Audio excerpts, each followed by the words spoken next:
What's up, y'all? Welcome to another episode of the Bhangra podcast. And today I have the two Buckeye Mela co-directors here to talk to us about what happened.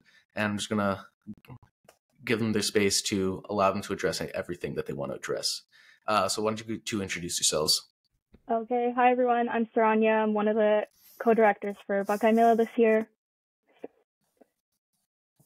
Hi, I'm Sheil. I'm one of the directors this year and was also last year. All right, and so essentially the point of this episode is really, not even really a full episode. It's just kind of like a mini statement by you guys, more or less. Lots of folks had a lot of questions and concerns about Alamo's, I don't want to even say Alamo, but like the captain of Alamo's behavior.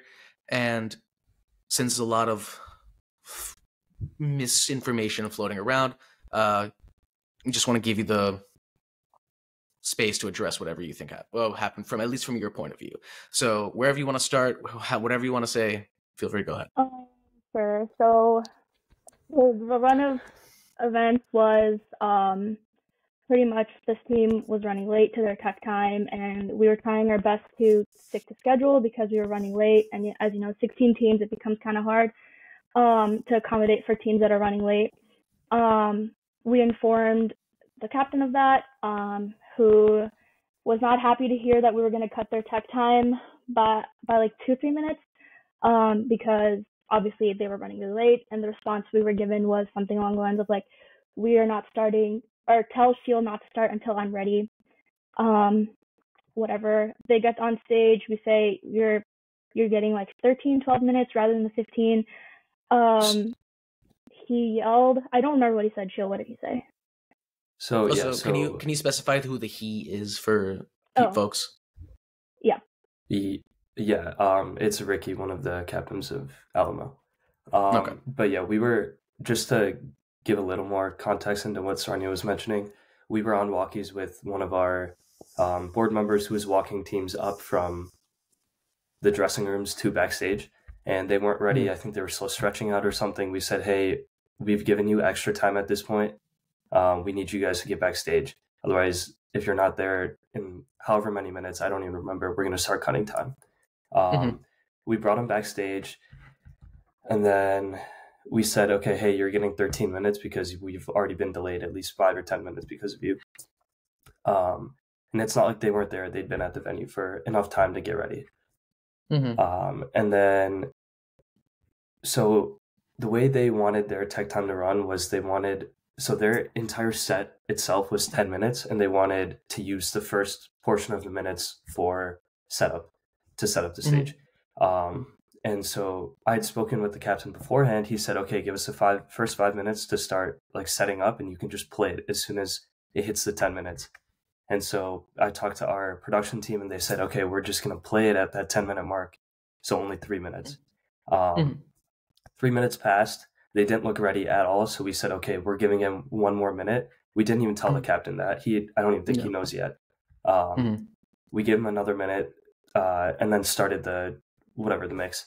They weren't happy, but they continued setting up. I don't think they'd said anything to us at this point. This was during their technically the Mela part of their set. And then the music started. And then this is when, I think, Sarnia, correct me if I'm wrong, I don't even fully it's kind of a fever dream. I think they started dancing, and then as the captain danced over to our side of the stage, in formation, I think he was screaming at us and screaming at our production team, not board, like the actual venue production team. Okay. And then danced to the other side of the stage and was screaming at another team and like a fusion team that was off stage. Yeah. Am I missing anything, Sarnia? I don't really know if during the dancing part anything was said. I only heard, because I had a headset on to listen to the music and stuff. I only heard what was said after that, after their tech time technically ended. And just to bounce off of what Sheil said, we ended up giving them the full 15 just because it was just kind of, I thought it was just adding on another minute at that point. So we were like, let's just give them the full 15. Sure. But then their tech time ended. which is when shit happened. Yeah, so the music cuts. Ricky comes off stage and he's just like yelling the N-word, calling Shield the N-word, saying, "Are you happy? Are you happy? Like, you ruined my tech time. All the lighting cues are messed up." Bombing the N-word while telling his team to clean up and get off stage. That's pretty much it. And this was in front of our production crew in terms of the venue, our videographer, our photographer, and several people on Legends board who are like representing Legends at our comp. I also want to add, sorry, can I interject here? You mentioned the lighting cues. I do want to add that every team was told prior that we needed all of their lighting cues in their mix by Thursday because the venue didn't have enough time to program the lighting cues in. Because they had another show on Friday night and their team wouldn't have enough time. So if they didn't get it to us in time, their cues weren't going to be done, which is what ended up happening because we got their mix, I think, Friday afternoon. Sorry, yeah, continue. But that's the part I can speak on because I was there for. But yeah, then they ended up exiting stage, and then I'm not really sure what happened after that. So one of the questions and one of the things that were floating around was that Captain of Alamo was threatening to hit somebody with a kunda or like waving it around, brandishing it. I don't know, whatever words you want to use. Can you confirm or deny that? Because not gonna lie, when I heard that, that's kind of the wildest thing I've heard in a long time. Go ahead. I'm gonna dispel this rumor. That's, at least per my knowledge, that's fake. Okay. Yeah, no, that never happened. I don't even think that was a threat that was given out. Yeah. Okay. There was a little more. They got into the the video viewing room, and then like wouldn't leave.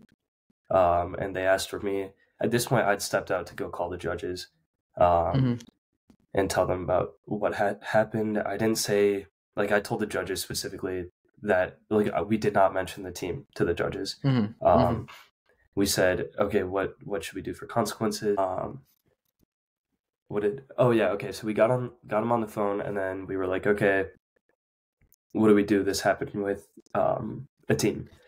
And then a couple of them said, I think one of them said DQ is a possibility, maybe two. And then a couple of them were generally against the DQ because they'd seen this happen in the past, and they thought a DQ would be unfair to the rest of the team. Okay. Which is kind of along the lines of what we went from. And then I think the consensus from the judges was that, or across the board for judges, was that they wanted to do a 10-point reduction.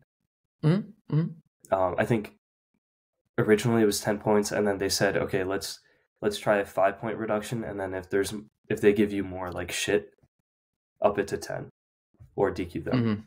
Okay.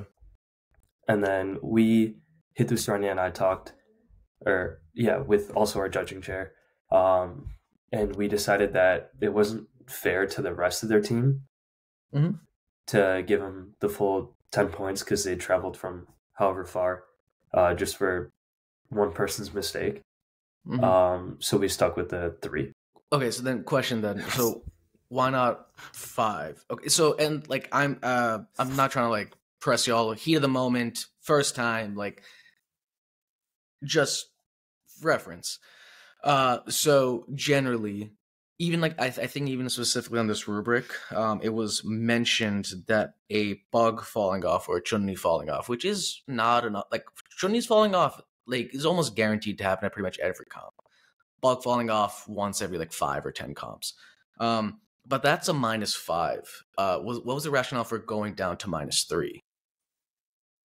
Again, it was. Sorry, you got it. Yeah. I think we were set on the -5. But then we spoke to the Alamo liaisons actually, and they were the ones that were like, this team has been really nice, and like just because one guy messed up, like don't make their punishment super harsh. And at that point, I think we kind of were like, they were trying to plead to not penalty them at all. and you were like, no.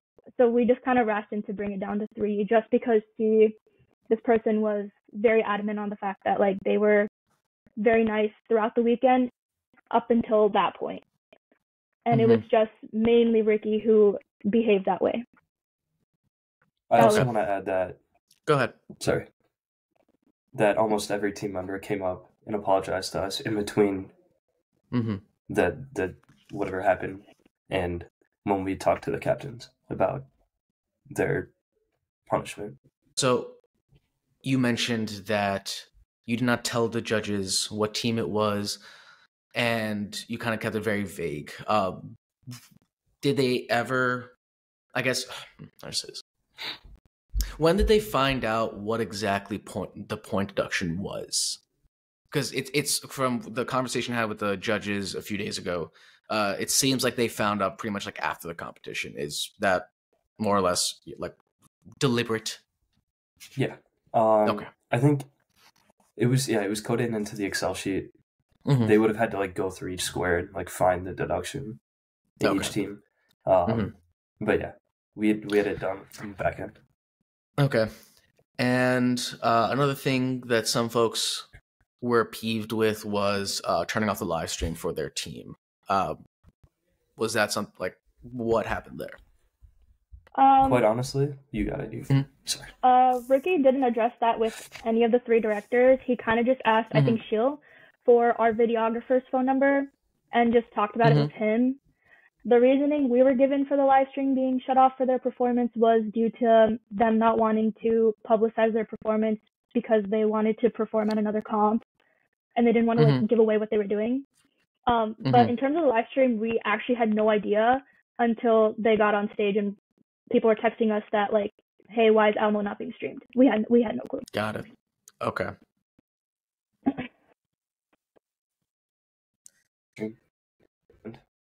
Sure.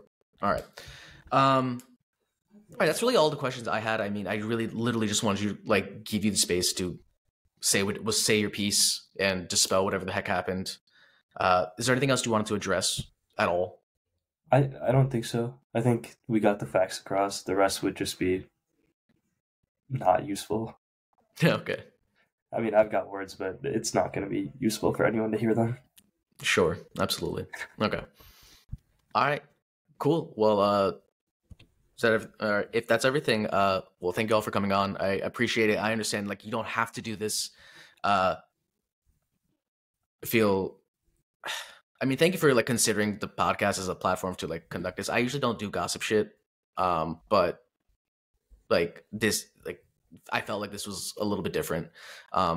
So more than happy you guys come on. Thank you again for coming on, and I mean, I hope more conversations like this and like just bad behavior is called out like this, because I think ultimately I have seen teams. I don't even say teams because it was in this case it was one bad egg, but there are plenty of teams and captains who attempt to throw around their weight and bully committee and should be like not just be taken lightly and kind of brushed under the rug. This was, bro, it's 2024. What the heck are you saying the N slur for? Like it's crazy. That is genuinely crazy. And like everything, all the other behavior that you've told me kind of behind the scenes, yeah, not okay whatsoever. But yeah, I genuinely appreciate you guys taking the time to talk to me and talk to the rest of the Bhangra circuit about everything that happened. But yeah, cool. Bye-bye. Thanks for having us. Thanks, Umar.